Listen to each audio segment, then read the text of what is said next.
we divide 877 by 5 in a long division method. 5 times 1 is 5. On subtracting we get 3.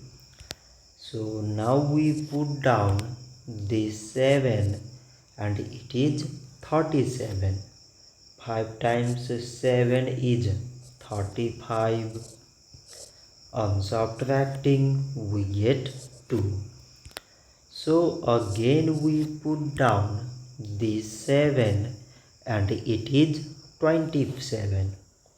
5 times 5 is 25. On subtracting we get 2.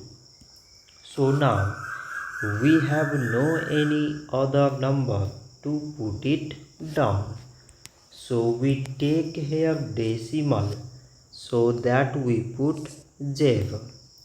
So it is 20 and 5 times 4 is 20. On subtracting we get 0. So 877 divided by 5 is 175 decimal 4. So this much for today and thanks for watching.